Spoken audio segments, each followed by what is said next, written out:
जो भील था अपने परिवार के साथ रहता था और पूरे परिवारी जनों ने कहा कि हमें भूख लगी है, भोजन की व्यवस्था करिए। और ये भोजन के नाम पर शिकार करके और मार के पशु पक्षियों को वही खाना होता था। तो कहा शीघ्र लाइए, हमारे भोजन की व्यवस्था करिए। पत्नी माता पिता सब कहने लगे। ये भी गया लेकर के बाण और पहुंच गया। पूरे जंगल में भटकने के बाद जब कोई न मिला तो फिर तालाब के किनारे ये सोच करके खड़ा हो गया कि कोई न कोई पशु पक्षी यहाँ पे जल पीने आएगा तो मैं उसको मार दूंगा, लेकिन मुझे देख के भाग न जाए, इसके लिए वो किनारे पर ही बेलपत्र का पेड़ था, उस पर ही चढ़ गया। अपने थोड़े से पानी को लिया, जल की व्यवस्था की, जल लिया हाथ में और एक हाथ में तीर लेकर के ये बैठा है, प्रतीक्षा कर रहा है। रात्रि हो गई है, अब घर इसलिए नहीं जा रहा कि एक तो इतना भ्रमण किया पूरे दिन, भूख से तड़पता रहा मैं स्वयं और मैं भी भूखा, और मेरे घर में जाऊंगा सब लोग भूखे मिलेंगे तो कुछ भोजन की व्यवस्था करके ले जाऊं, क्योंकि जंगल में रहते थे तो ये जंगल के पशु पक्षी इन्हीं को मार के खाया करते थे। भगवान कितने दयालु हैं ये कथा बताती है। ये किसी को मारने के लिए बैठा है, प्रतीक्षा में बैठा है। पानी थोड़ा सा लिया इसने, पेड़ पर चढ़ गया, हाथ में धनुष बाण लेकर के प्रतीक्षा कर रहा है। एक पहर रात्रि का इसका जब बीतने लगा तो अचानक इसने देखा कि एक कोई ना कोई शिकार आ रहा है। इसने देखा कि एक हिरनी जो थी वो जल पीने के लिए आई।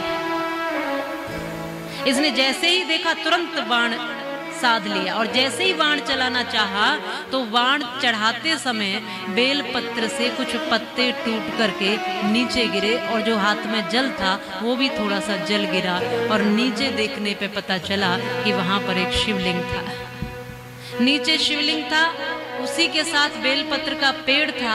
इसने बाण चलाया था मारने के लिए, लेकिन उसी बाण के संधान करते समय पत्ते और पानी दोनों ही शिवलिंग पर अर्पित हो गए, और उसके एक प्रहर की पूजा भोलेनाथ की हो गई। जैसे ही उसने मारने को अब तीर छोड़ने को चाहा तो उस हिरनी ने कहा कि मेरी रक्षा करो, मेरे प्राण मत लो, मैं अपने बच्चों को छोड़कर आई हूँ। इसने कहा कि मैं भूखा हूं, मैं भी अपने बच्चों को छोड़कर आया हूं, मेरे बच्चे भी भूखे, मुझे भोजन की व्यवस्था करनी है उनके लिए। इसने कहा कि मैं अपने बच्चों का इंतजाम करके आती हूं, थोड़ी देर रुकना, बस मैं आती हूं और मेरी बात का विश्वास करना, मैं जरूर आऊंगी। कहा कि देखो, इंसानों की बात पे आज कोई भरोसा नहीं है, और तुम तो जानवर हो, तुम कैसे आ जाओगे। कहा कि इतना मैं समझती हूँ, और मैं तुम्हें यह वचन देकर जा रही हूँ कि मैं अपने बच्चों की व्यवस्था करके जल्दी आऊंगी। इसके मन में वो जो एक प्रहर की पूजा हुई ना, उससे थोड़ा ऐसा भाव जगा कि इसने जाने दिया। अब ये प्रतीक्षा में बैठा है, आई नहीं वो बहुत देर तक, तो दूसरा प्रहर भी आ गया। अब रात्रि का दूसरा प्रहर जागता हुआ ये प्रतीक्षा कर रहा है, अपने भोजन की तलाश में, शिकार की तलाश में बैठा हुआ है। तब तक दूसरी एक हिरनी आई और वो भी जल पीने लगी, तो इसने फिर बाण चढ़ाया, और फिर वही स्थिति बनी कि थोड़ा जल और थोड़ा बेलपत्र शिवजी पर चढ़ गए, और ये दो प्रहर की पूजा हो गई। और उसने भी यही आग्रह किया कि बस थोड़ी देर में मैं वापस आ जाऊंगी, मेरे प्राण मत लो, मैं कहकर जाती हूँ। अब जो भी आता है यही कहकर चला जाता है।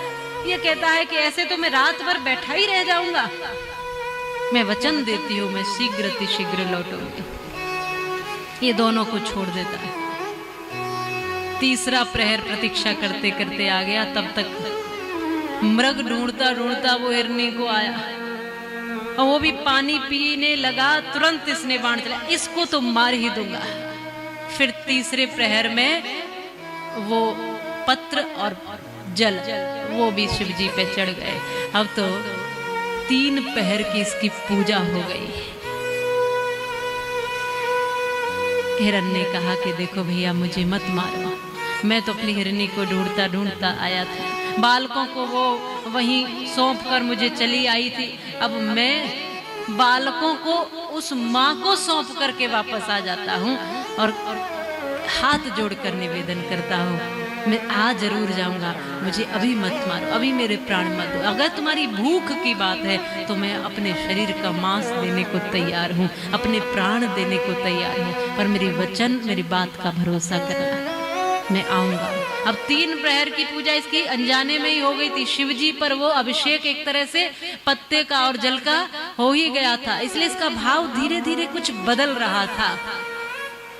तीनों चले गए और तीनों जब आए नहीं, 3 प्रहर बीत गए और तीनों जब एक जगह पर पहुंचे तो चिंतन करने लगे और चर्चा करने लगे और तीनों ने कहा कि हमने जाने का वचन दिया है, हमने जाने का वचन दिया है, और तीनों आने को तैयार। मृग कहता है कि मुझे जाना है, हिरनी कहती है मुझे जाना है, मैं वचन देकर आई हूँ, मैं प्राण देने को तैयार हूँ। सब तीनों के तीनों प्राण देने को चले और तीनों एक साथ चले। 7 जो बाल गोपाल इनके थे छोटे छोटे, उनको किसी के यहाँ सौंप करके ये जाने लगे तो पीछे से छोटे छोटे बाल गोपाल भी इनके आने लगे कि जो स्थिति आपकी होगी वही हमारी ही, हम जीवन जी कर क्या करेंगे, तो पहले हम प्राण देंगे। ऐसा भाव रख करके सभी के सभी जब यहाँ किनारे पर आए और ये खुश हो गया कि अब तो शिकार ही शिकार है, और इसने फिर बाण उठाया और जैसे ही चलाना चाहा तो वही बेलपत्र और पानी जल फिर से वही शिव जी पर 4 प्रहर की इसकी पूजा हुई। रात्रि भर ये जागता रहा, जागा था किसी और उद्देश्य से, लेकिन फिर भी भगवान की वहां सानिध्य थी, इसीलिए इसके कार्य में, इसके स्वभाव में, इसकी शैली में धीरे धीरे परिवर्तन होता चला गया। और 4 प्रहर की इसकी पूजा संपन्न होते ही वहां पर महादेव प्रकट हुए। इसका मन बदल गया, इसका भाव बदल गया। इसने जब देखा कि देखो अपने वचन के लिए पशु पक्षी तक इतने, जीव जंतु तक इतने तत्पर है, ये अपने प्राण देने को तैयार है, इनके बाल गोपाल अपने प्राण देने को तैयार है, और मैं कैसा हूँ कि इनके प्राण लेने को तैयार हूँ अपने उदर पूर्ति के लिए, अपने भोजन मात्र के लिए। मेरे भोजन के लिए और भी साधन हो सकते हैं, लेकिन इनका जीवन दोबारा नहीं मिल पाएगा। मन बदल गया, भाव बदल गया। इसने कहा कि मैं किसी को नहीं मारूंगा, सबको जीवन दान देता हूँ। भगवान प्रसन्न हुए, प्रकट हुए और कहा जो मांगना है सो मांग लो। कैसे हैं भोले, ये कथा सुनाती है कि भोले हैं कितने, इतने भोले हैं कि पूजा करने वाले को पता ही नहीं कि वो पूजा भी कर रहा है। बस अर्पण हो गया, समर्पण हो गया, भगवान ने उसकी वृत्ति बदल दी, भाव बदल दिया। अब जो शिकार करता था उसके मन में प्रेम का भाव आ गया, दया का भाव आया, करुणा का भाव आया। तुरंत भगवान शिव ने प्रकट होकर कहा मांगो। इसने कहा कुछ नहीं मांगता, कुछ चाहिए ही नहीं, मुझे जैसे पापी के लिए भी आप रीझ गए इतनी पूजा मात्र से, तो आपकी भक्ति करता रहूं, आपका दर्शन, आपके प्रति प्रेम और सब जीवों पर करुणा, ऐसा भाव मेरा बना रहे।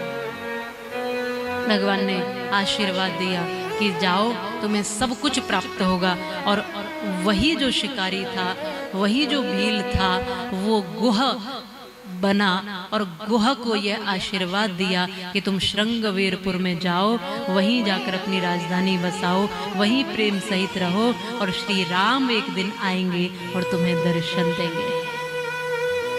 और इस तरह से जो वहां शिव जी का जो प्राकट्य हुआ, उन्हीं को कहा व्यादेश्वर महादेव। बोलिए व्यादेश्वर महादेव की जय हो।